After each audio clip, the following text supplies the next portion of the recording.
नमस्कार, आप देख रहे हैं नेशन वन। मैं हूं नीरज त्यागी। अभी तक आपने राजा महाराजाओं और नामचीन हस्तियों के नाम से खूबसूरत मंदिर मस्जिद के साथ साथ नायाब इमारतों को भी देखा होगा, लेकिन क्या कभी आपने वीरान मस्जिद के नाम से विख्यात मस्जिद के बारे में सुना है, जो गोरखपुर में है और पिछले कई सौ सालों से अपनी वीरानी पर आंसू बहा रही है। कई दशक पहले इस इमारत का निर्माण एक तवायफ द्वारा ग्रामीणों के लिए कराया गया था। देखिए हमारी ये स्पेशल रिपोर्ट। आपने ताजमहल, लाल किला, बुलंद दरवाजा जैसे प्राचीन इमारतें जरूर देखी होंगी, लेकिन आज हम आपको एक ऐसी इमारत से रूबरू कराने जा रहे हैं जिसके बारे में आपने ना कभी पहले सुना होगा और ना ही इस इमारत को कभी देखा होगा। जी हाँ, एक ऐसी इबादतगाह जिसे एक तवायफ ने बनवाया तो था ग्रामीणों के लिए, इबादत के लिए, लेकिन मुस्लिम समाज के लोगों ने इसे हराम समझ किसी ने यहाँ इबादत तो दूर अपना कदम तक नहीं रखा। क्योंकि तवायफ को समाज किस नज़रिए से देखता है इसे हमें बताने की ज़रूरत नहीं है। उत्तर प्रदेश के गोरखपुर के नसीराबाद स्थित राज हॉस्पिटल के पीछे खंडर में तब्दील कई सौ साल पुरानी मस्जिद की जुबा से खुद ब खुद निकल रहा है। यह मस्जिद सिर्फ इसलिए वीरान है कि इसे किसी तवायफ ने बनवाया था। तारीख के सफ़ाहत में जहाँ का इंदराज बतौर मस्जिद दर्ज है, वहाँ समाज के सबसे खराब पेशे से वाबस्ता खातून का नाम जुड़ जाने की वजह से उजाड़ है। इलाके के बुजुर्ग भी यह बताने से कासिर हैं आखिरी बार इसमें नमाज कब पढ़ी गई, लेकिन मस्जिद में नमाज पढ़ी गई उससे इनकार भी नहीं किया जा सकता, क्योंकि अगर उस वक्त के उलेमा किराम की जानिब से इसकी मुखालफत की गई होती तो तारीख में इसका जिक्र आता, जबकि इस तरह की मुखालफत का कोई सबूत और गवाही मौजूद नहीं है। गौर की बात है, जब तवायफ मस्जिद बनवा रही थी तब उस वक्त कोई आवाज़ नहीं उठी। अगर उस समय आवाज़ उठी होती तो तामीर मुकम्मल ही नहीं होता, लेकिन मस्जिद के हालात बता रहे हैं कि मस्जिद मुकम्मल हुई थी। सदियों से देखभाल न होने के कारण भले ही वीरानी छाई हुई है, लेकिन मस्जिद की रूहानियत भी यहाँ पर एक अलग तरह का एहसास होता है, क्योंकि उस ज़माने में मस्जिद बनाने के लिए अच्छी खासी रकम अदा करनी पड़ती होगी। इसके अलावा मस्जिद के लिए काबे का रुख वगैरह भी तय करना पड़ा होगा। इसलिए इस बात को तकवीयत मिलती है कि खातून के नाम पर जायदाद वगैरह रही होगी, जिसकी फ़रोख्त करके यह मस्जिद तामीर की गई। मस्जिद बनाने वालों को भी उस तकदूस मालूम होता है। जब इस मस्जिद की ज़मीनी हकीकत जानने के लिए हमारे संवाददाता मस्जिद के अंदर पहुँचे तो उन्हें मस्जिद की दीवारों पर एक अहम चीज़ भी नज़र आई, लेकिन वो वक्त के साथ धुंधली हो चुकी है। जानकारों की माने तो मस्जिद के वीरानी में ज़रूर कोई ना कोई अहम राज छुपा हुआ है, जो वक्त के आगोश में गुम हो चुका है। गुज़िश्ता एक तवील अरसे के जिस तरह यह उजाड़ है, उसकी एक अहम वजह मोहल्ले में मुस्लिम आबादी का ना होना भी है। वहीं इसके वारिसों का कोई अता पता नहीं है। सरकारी बंदोबस्त जो सन 1914 में हुआ, उसमें ये मस्जिद आज भी दर्ज है, जिससे अंदाज़ा होता है कि मस्जिद कितनी कदीम होगी। इसकी बनावट और इसमें इस्तेमाल में लाई गई ईंट और चूना भी इसके कदीम होने पर गवाही देता है। इसके तामीर में वही चीज़ें लगी हैं जो उर्द बाज़ार की जामा मस्जिद बसंतपुरा सराय में इस्तेमाल किया गया है। जब से हम इसको देख रहे हैं, बचपन से इस मस्जिद को मैं देख रहा हूँ, तब से ये इसी खंडहर के रूप में है। जैसा हमारे पूर्वजों ने बताया कि यह मस्जिद जो है तवायफ का बनवाया हुआ था और इसमें आज तक नमाज नहीं हुआ है। नहीं, इसकी देखरेख हम ही लोग करते हैं। मैं तो बता ही रहा हूँ कि यहाँ कोई पुस्तकालय बन जाए या विद्यालय बन जाए जिससे बच्चे शिक्षा ग्रहण करें। मस्जिद तो बन नहीं सकती है। हम लोग अगर न साफ कराए तो इसमें सफाई भी ना हो।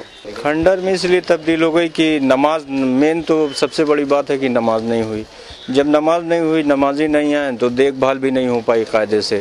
और देखभाल नहीं हुई, सबसे बड़ा तो ये मसला है कि पेड़ है यहाँ पे, पेड़ देख रहे हैं पूरा छाया हुआ है। इतना बनवाया गया, इतना करवाया गया। तो बाउंड्री उंडी हमारे अब्बू की देन है कि मतलब ये बाउंड्री गेट फेट, नहीं तो यहाँ पे तो ये सामने वाले टंकी पंकी पखाने की बनवाने लगे, उसी टाइम ये बवाल उठा था। उसके बाद तो ये बाउंड्री साउंड्री है। तो मस्जिद का बहुत लंबी ज़मीन है, यहाँ तक कि पूरा यहाँ पे कुआं भी है, सब जो नक्शे में दिखा रहा है वो सब तो बहुत लंबी ज़मीन है। तो सब छेक गई जी, बस यही बची है। तो उसका भी अब थोड़ा सा ये था कि 4 लोग बैठ जाएं। मदरसे के लिए बहुत दिन से हम लोग प्रयास किया जा रहा है कि भाई कोई मदरसा एक कायम हो जाए, जो गरीब बच्चे आके पढ़ें। कुछ मौलाना एक रख दिया जाए, जो उसका चंदा है जो भी आए मौलाना को दे दिया जाए, गरीब बच्चे आए पढ़े, तालीम हासिल करें, आसपास के जो भी बच्चे हों। इसी चक्कर में हम लोगों ने बीच में बोर्ड वोर्ड भी लगवाया था। दादा मियाँ हैं यहाँ पे बगल में, हमारे बुज़ुर्ग हैं, उनके नाम से हमने सोचा था कि मदरसे का तामीर करने के लिए। मोहल्ले में ये चीज़ है, सब लोग मिल के जब तक नहीं करेंगे। अब 4 घर यहाँ पे मुस्लिम का है, तो जब तक कि हिंदू मुसलमान सब मिल के करें तब अच्छी बात है, कोई बुरी बात नहीं है।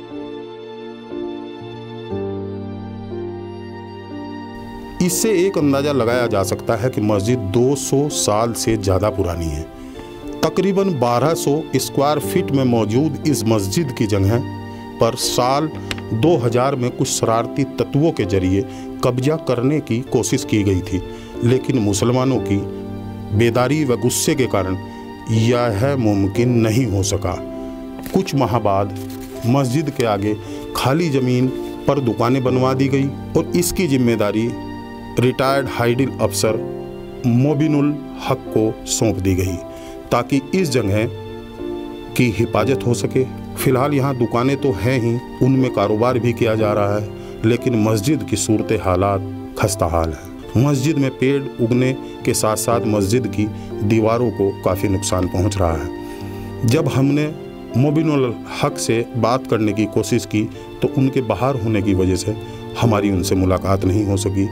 मकामी लोगों ने बताया कि वो नसीराबाद से कहीं और शिफ्ट हो गए। मोहल्ला नसीराबाद की आबादी तकरीबन 5000 है।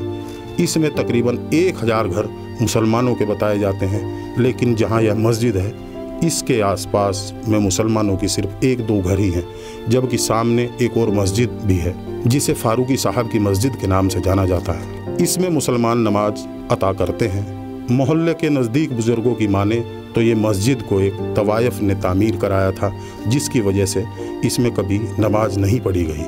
इसमें सवाल ये पैदा होता है कि तवायफ के जरिए तामीर मस्जिद में नमाज हो सकती है या नहीं। उलेमा किराम को सबूत की रोशनी में इसकी रहनुमाई की जाने की ज़रूरत है ताकि इस मस्जिद को फिर से आबाद किया जा सके। ये बात तो काबिले जिक्र है कि मुल्क की बहुत सी तारीखी मस्जिदें भारतीय पुरातत्व विभाग के कब्जे में है, उनमें नमाज की इजाज़त तो नहीं है, अलबत्ता गैर शरई कामों करने की छूट मिली हुई है। इसके बरअक्स यहाँ मामला मुख्तलिफ है। नसीराबाद की खस्ताहाली को देखते हुए इस बात का अंदेशा है कि ये मस्जिद खुद ही कहीं टूट फूट कर जमी दो जान ना हो जाए। मस्जिद के ताल्लुक़ से हाजी तहव्वर हुसैन ने बताया कि इस मस्जिद को अल्लाह के सिवा कोई और देखने वाला नहीं है। इनका कहना है कि इसका कोई वारिस भी नहीं बचा है। उन्होंने कहा अगर शरीयत इस मस्जिद में नमाज अता करने की इजाज़त नहीं देती तो इस जगह कोई लाइब्रेरी या इस्लामिक इंफॉर्मेशन सेंटर बना देना चाहिए, नहीं तो यहाँ कोई मदरसा बनवा देना चाहिए जिससे लोग इसमें तामील ले सकें। गौरतलब है कि इस्लाम में इन सब चीज़ों का बड़ा महत्व होता है। हराम के पैसे का कभी भी इन सब चीज़ों में इस्तेमाल नहीं होता। इस मस्जिद को एक तवायफ ने बनवाया था, लिहाजा इसमें इबादत तो दूर बल्कि प्रवेश करना भी इस्लाम के ख़िलाफ़ है। शायद यही वजह है कि आज ये मस्जिद वीरान पड़ी है और अपने बेबसी पर रो रही है। एक तवायफ के द्वारा बनाई गई इमारत खंडरों में तब्दील हो कर केवल हमारे इतिहास की धरोहर बन रह गई है। फ़िलहाल अब यहाँ सभी धर्मों के लोग मिलकर यहाँ कुछ ऐसा करना चाहते हैं कि कम से कम मस्जिद ही नहीं तो उस बहाने उस तवायफ के नाम से इस इमारत को जिंदा रखा जा सके। लगभग 200 साल पुरानी ये मस्जिद है और इस मस्जिद के सामने एक मकान है जिसमें हीरा लाल जी रहते हैं। ये मकान भी उसी तवायफ के पूर्वजों का था।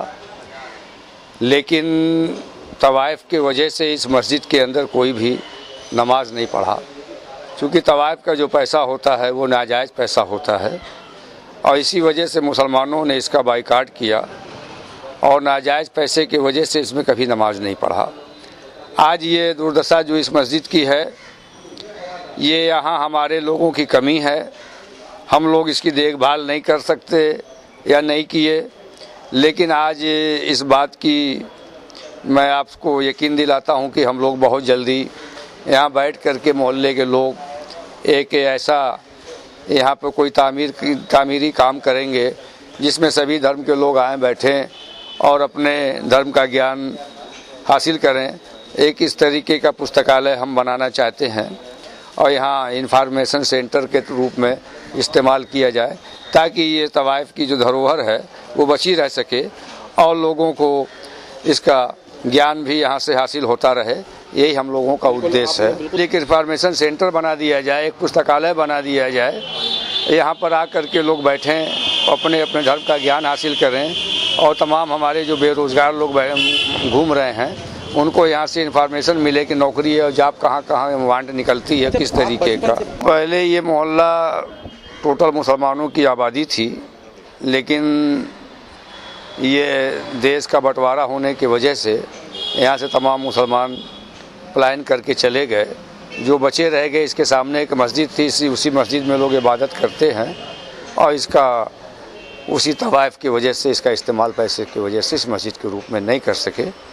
ये एक ऐतिहासिक है कि एक तवाइफ होने के बावजूद उसने एक ऐसी सोच उसकी थी कि हम कोई ऐसा काम कर जाएं ताकि समाज उसको याद करे, लेकिन धार्मिक पाबंदी की वजह से हम किसी नाजायज़ पैसे के ऊपर या नाजायज़ चीज़ के ऊपर हम इबादत नहीं कर सकते हैं, इसलिए मुस्लिम समाज ने इसका बहिष्कार किया था। हम लोगों ने कोशिश किया था और हम लोगों ने मुबीन साहब को इसकी जिम्मेदारी सौंपी थी। मुबीन साहब ने इसमें कुछ काम भी किया था, लेकिन मुबीन साहब एक जैफ़ी के वजह से काम नहीं कर सके और वो जयीफ़ हो चुके हैं। अब उनके लड़के हैं, हम लोग मिल करके एक प्रयास करेंगे और हीरा लाल जी ने भी सहयोग देने को कहा है। सारे लोग मिल करके एक कोई ऐसा काम यहाँ करेंगे जो एक ऐतिहासिक काम होगा। गोरखपुर से प्रेमचंद चौहान की रिपोर्ट। मेरे साथ इतना ही। देखते रहिए नेशन वन। नमस्कार।